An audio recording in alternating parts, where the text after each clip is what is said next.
নমস্কার বন্ধুরা, আমি পূর্ণিমা মণ্ডল আবারও চলে আসলাম আপনাদের সামনে। আমার চ্যানেলে সবাইকে স্বাগত জানাই। আজকে বাইরে প্রচণ্ড গরম আর এখন আমের সিজন, তাই ভাবলাম পাকা আমের শরবত করাই যায়, কারণ এখন দুপুরে যদি আমরা একটু পাকা আমের শরবত খাই খুব ভালো লাগে। তাই বন্ধুরা চলুন, এখানে আমি 4টে পাকা আম নিয়ে নিয়েছি। এই পাকা আমটা আমি কি করব, আমি খোসাটা ছাড়িয়ে নেব, নিয়ে ছোট ছোট কিউব করে নিয়ে নেব। আমি ছাড়িয়ে কিউব করে নিয়ে আসছি। তাহলে বন্ধুরা দেখুন আমি কিভাবে পিস পিস করে নিয়েছি। গোটা আমের থেকে দুই সাইড দিয়ে চাকা বার করে নিয়েছি এবং এই যে দানা থেকে এই সাইড থেকে বার করে নিয়েছি। আমি আর বটি লাগাইনি, এইভাবে নিয়ে ছুরি দিয়ে এবারে আমি এই চামচ দিয়ে দিয়ে খুব সুন্দরভাবে উঠে যাচ্ছে। দেখুন একটু থাকছে না। এরকম করে করে যদি আপনারা করে নিতে পারেন তাহলেও আপনারা ছুরির সাহায্যে এইভাবে করে নিতে পারেন, কোনো অসুবিধা হবে না। আমটা দেখলাম এত সুন্দর মিষ্টি, দারুণ সুন্দর মিষ্টি আমটা। আর ইয়ে থেকে খোসা থেকে কত সুন্দর বেরিয়ে আসছে, আমি সেটাই দেখছি। খুব সুন্দরভাবে কাজটা করা যাচ্ছে।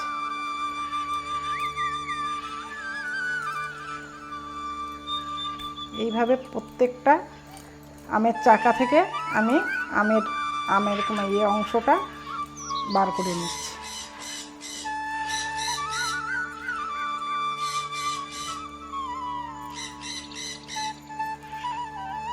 এই আমের দানাগুলো এবার দেখুন এইভাবে হাত দিয়ে চটকে নিয়ে নিচ্ছি। একদম এর সাথে কিছুই থাকছে না। এইভাবে দানাগুলোকে আবার চটকে বার করে নিতে হবে, আমের পানাগুলো। তা নাহলে দানার থেকে আপনি ভালোভাবে নিতেই পারবেন না।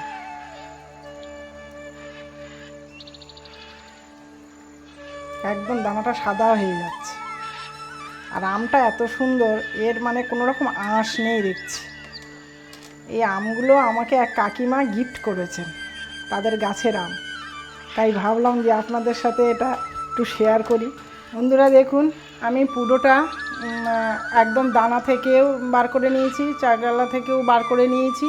নিয়ে পুরোটা আমার সবটাই আমের এটা বার করে নিয়েছি, পিউরিগুলো বার করে নিয়েছি।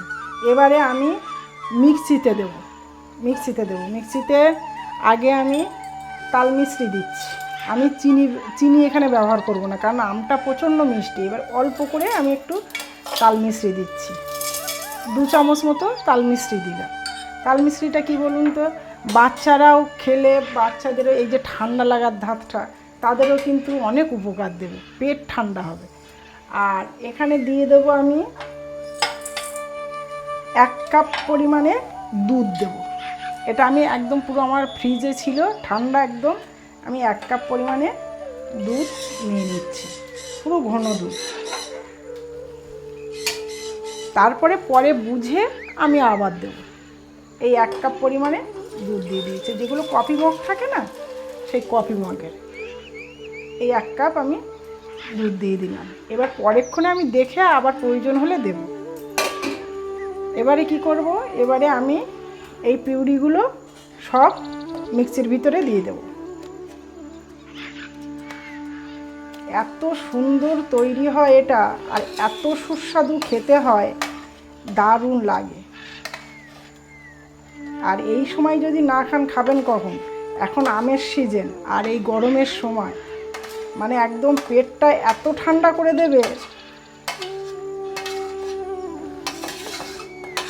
আমরা কেন বাইরে, দেখুন বাইরে অনেক কিছু দেয়, স্যাকারিন দেয়, এসবগুলো আমাদের শরীরের পক্ষে তো একেবারেই ভালো নয়। তা সেহেতু আমরা কিন্তু বাড়িতে আম কিনে নিয়ে এসে এটা করতে পারি।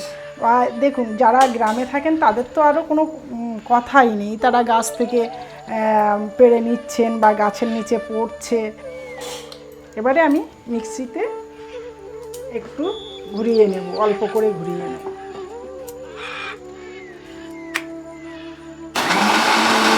আমি পুরো মিক্সিতে এটা ঘুরিয়ে নিয়ে চলে এসেছি। দেখুন কি সুন্দর হয়েছে, একদম ঘন, মানে এখানে কিছু জল খাটানোও যাবে। আর যদি আপনারা মনে করেন দুধ দেবেন, দুধও দিতে পারেন, কিন্তু আমার এই দুধটা অনেকটা ঘন ছিল তো, এই জন্য আমি এখানে একটু জল ব্যবহার করব, সেটা আমি দেখাচ্ছি। দেখুন কত সুন্দর হয়েছে, কত ঘন পিউরিটা। এবারে আমি এই পিউরিটা ছেঁকে নেব, কারণ এর ভিতরে যদি কোনো রকম লামস থাকে মুখে পড়লে ভালো লাগবে না।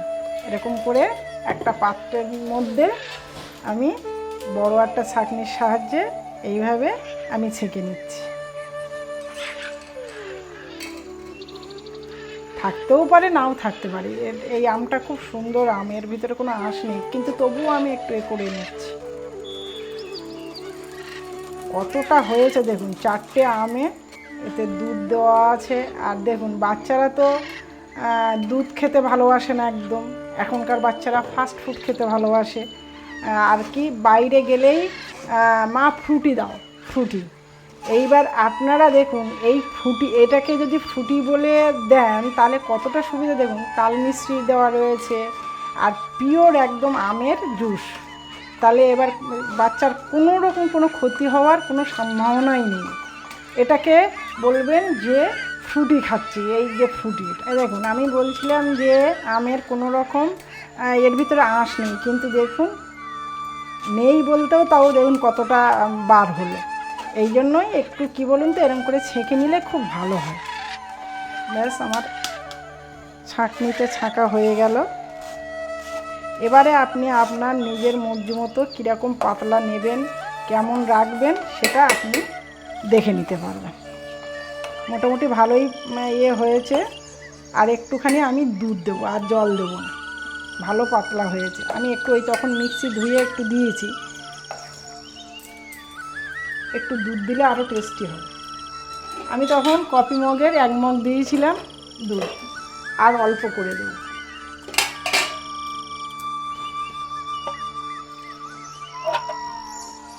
হাফ কাপেরও নিচে দিলাম। মিষ্টিটা চেক করে নিয়েছি, খুব সুন্দর হয়েছে। এবারে এই মিষ্টিটা একটু ব্যালেন্স করার জন্য আমি এখানে আরেকটা জিনিস দেব, জাস্ট একটুখানি বিট লবণ আমি দিচ্ছি, কারণ মিষ্টিটাকে ব্যালেন্স করার জন্য একটু বিট লবণ দিলে টেস্টটা ভালো আসবে। এইবারে আমি খুব সুন্দর করে ঘেঁটে দেবো। দেখুন এইবার কালারটা কত সুন্দর এসছে, দেখুন কতটা ঘন আছে এখনো। এরকম ঘন ঘন খেতে খুব ভালো লাগে। এবারে আমি কাঁচের গ্লাসে ঢালবো। আমি 3টে গ্লাস নিয়েছি, কারণ আমরা বাড়িতে 3 জন আছি। 3টে গ্লাস নিয়ে নিলাম। এবারে আমি বরফ দিয়ে দিচ্ছি, কারণ দুপুরের সময় তো বেশ ঠান্ডা ঠান্ডা খেতে খুব ভালো লাগবে। সেই জন্য আগে আমি বরফ দিয়ে দিচ্ছি, 3টে করে কিউব দিয়ে দিচ্ছি। এবারে আমি এর ওপর থেকে আমি শরবতটা ঢেলে দেব।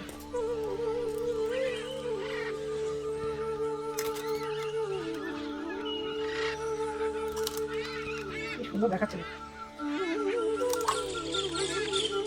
দেখলেই খেতে ইচ্ছা হবে, এত সুন্দর।